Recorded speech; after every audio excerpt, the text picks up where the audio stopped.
Hello and welcome to Dropzone Nexus. Today we're going to get in a small skirmish game of 2.0, and for this I'm going to be using the starter armies from the Scourge and from the PHR. Deliberately using quite small armies so I can just focus on the rules, and the other important reason is my hobby area is rather busy, so a small army means I can use half my table. The other half is swamped by painting projects. Really need to tidy that up sometime.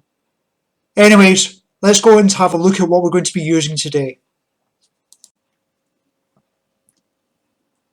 The first army is the Scourge, and a very quick rundown of what I've got. I've got 3 hunters. These are anti-armor skimmers. Fast, short range. They need to get close and blow up those enemy. Then we've got 3 anti-air units, and you can see their guns pointing into the skies, ready to shoot those pesky dropships down. And then in the last battle group, we've got the guys that are going to do the scoring. These are the warriors, and they have their armoured personnel carriers, the invaders, and they are carried in a marauder. So these guys will have to move forward, secure the objective, and get out of there. It's worth noting that I've dropped a couple of stands from these squads, and that's just to keep the points level down slightly to be equal with the PHR starter army. So if you have bought the Scourge starter army, it'll be slightly bigger than what I've got here. It's worth noting that the Scourge are not fully painted. Now this is something I normally get in as a disclaimer for my models. But what I'm really happy with is I opened a box yesterday for the Scourge and spent maybe 30 to 45 minutes painting. And for that time, I'm actually quite happy with how they've turned out. There's still a lot to do. The detail needs to be added on. I want to get some bone colours and pick out some contrast. But what really worked for these guys was I jumped on the bandwagon and got some Citadel contrast paints. What I did was I threw on some of the yellow contrast Nasdreg yellow, and once that dried I put on an orange contrast onto some of the raised panels, contrast Griffhound orange. And just those two gave me something that is presentable, at least today. You don't need to cover your eyes quite so much when you see these on the video.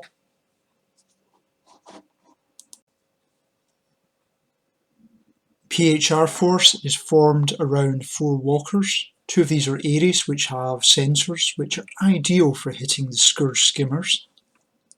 Backing that up is 1 Phobos for anti-air defense. And there's also a Menchit with its flamer for anti-infantry work. The second battle group has the Immortals in their armoured personnel carriers and a dropship. The way this starter force is set up, the PHR are a slight disadvantage in that they've got 2 battle groups compared to the Scourge's 3. As you'll see in some later games, the number of battle groups does give a certain flexibility and allows you to do some interesting tactics.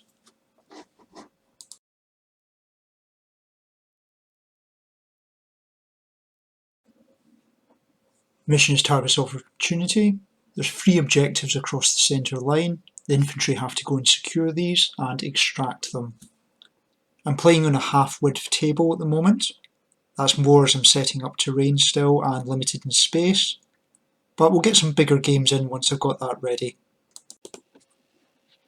As with most war games, the turn starts with an initiative roll. Scourge winning with a 6 compared to the PHR's 5. Now, top tip for anyone here is on turn 1 is let your opponent take the first move. Gives you a chance to see what they're going to do.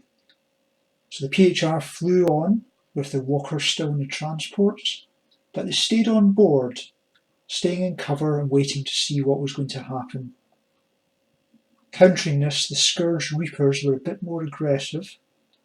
They flew up and disembarked and hid behind the central building, and they're going to be ready to pounce forwards. So the next battle group was in the PHR's turn. This is one of the good things about Dropzone, is this one activation on the other side, rather than waiting for ages as the other player does all their moves. So PHR's infantry swept forwards to secure the central building. Now, one difference from Dropzone 1.0 is the APCs are able to move full distance after disembark, and that actually lets them move quite far forward, making a lot more attractive choice. So, safely ensconced in the central building, the squads of Immortals stayed in the middle. Scourge Hunters, they flew up as well, again being quite aggressive, disembarked, hid in the flank, but fired at the PHR garrison. Now, normally they would have hit with all 3 shots, but because they disembarked there was a penalty to hit, so they only hit with 1. This was a critical which resulted in a collateral damage, and they've got Devastator too. So this meant 2 damage to the building and 2 collateral damage, and this ended up killing off one of the Immortals. First blood to the Scourge, I mean. And this is what the next move is, where you can see the advantage in having multiple battle groups, or at least more than your opponent, is the Scourge got to move again. And they moved up their infantry, but they only deployed 1 invader. That moved up and dropped off a squad of warriors in the flank, keeping one of the armoured personnel transports on transport, saving that for another building later turn. And that was very quickly all the moves. But one difference is in the roundup phase compared to Dropzone 1.0 is there's collateral damage. And this ended up with some more of the building crumbling in the centre, crushing a PHR, and another Immortal winked out of the command network. 10% of the PHR infantry already gone, and not a Scourge touched yet. The Scourge Commander again won the initiative and used it to advance the Hunters. They took careful aim at the Junos, and with precision, 2 critical hits took out the first Juno. If the other one was taken out, this would cripple the PHR. They'd really struggle to extract objectives. Luckily for the PHR, the shot did hit, but only damaged the Juno. In response, the PHR walkers were finally deployed. The Menchets and Phobos attacked the Scourge garrison, a flamer lighting up the building, killing 2 warriors. The Ares deployed up the other flank and took aim at the Hunters, but with the jinking and weaving they were unable to get a shot on target. But they did manage to get in front of the Juno to try and give it a shield. Quickly moving up, the Scourge Reapers moved up and took aim at the Neptune. Most of the shots went wild, but 1 lucky hit did manage a critical, causing 2 damage to the Neptune. Moving back to the PHR, it was time to see if they found an objective.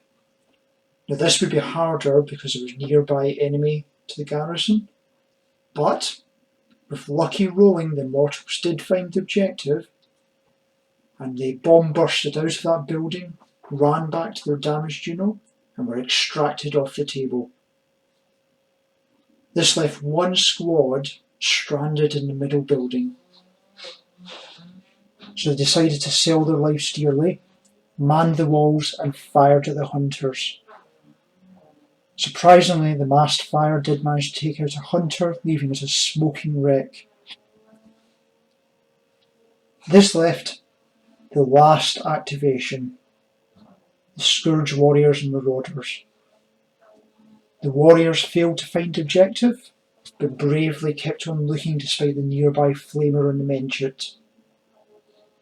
The other squad was rapidly redeployed and dropped off in the other flank. to look for the remaining objective. The two marauders that transported the hunters and reapers flew up and hosed the immortals with plasma. Despite the cover, another 4 immortals were killed, leaving only 4 immortals in the squad. Collateral damage at the end of the turn only left 1 more warrior crushed. PHR took no damage there.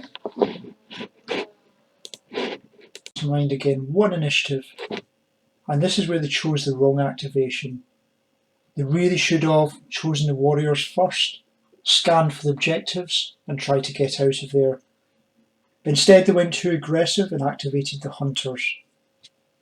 Now this was tempting, as they could fire the Ares and then move back into cover, but the trade-off wasn't worth it. They only left 1 Ares slightly damaged. After this, the PHR opened up with miniguns and flamers, and only 2 warriors were left remaining. And then the Phobos, just to add injury, decided to open up in the Reapers, destroying one of them. Surprisingly, the anti-air gun of the Phobos is actually quite good against skimmers. Then we got onto the first CQB of the game, and this went actually really quickly, which is good because Dropzone 1.0, this was one of the more complicated areas.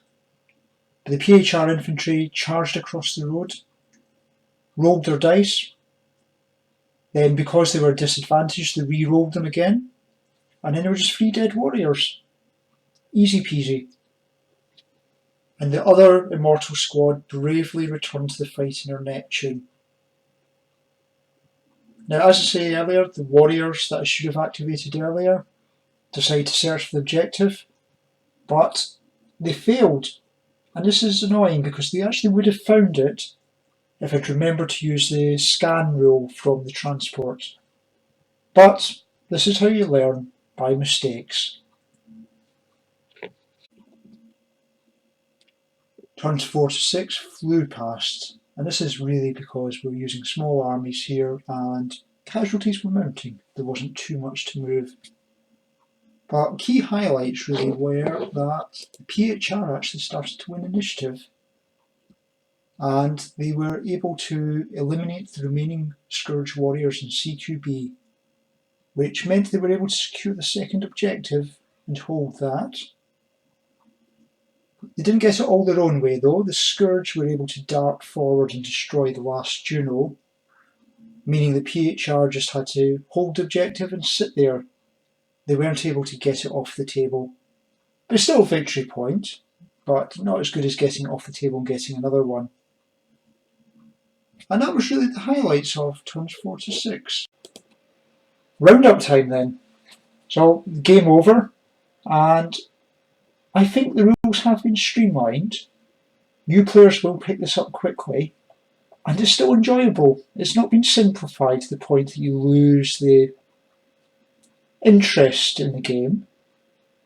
It does encourage more mobility now. A few changes have done that. Being able to shoot when you land does encourage that. You don't lose out entirely, although it is a penalty to shooting. And the fact that when you disembark you have full movement, again, that encourages you to move around more. A few other changes I didn't quite appreciate when reading the rules make a difference.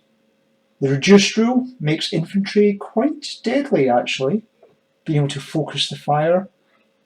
And the other one is critical hits. They did make my marauders quite lightweight. The chance of doing 2 damage against them can really hurt them.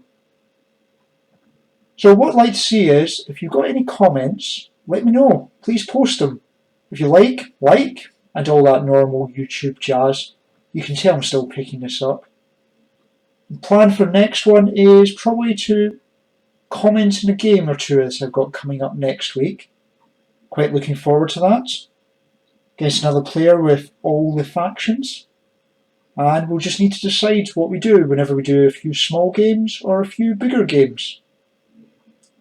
Other ideas that are going through my mind are doing more zoomed in tactics analysis. So there's a couple of nice pictures and diagrams in the rules book about disembarking and moving, and I think that could be extended. So I want to see if I can make some of those rules just a little bit clearer. That's probably enough bubbling in my head, because I really want to see what other people want. Speak to you later then.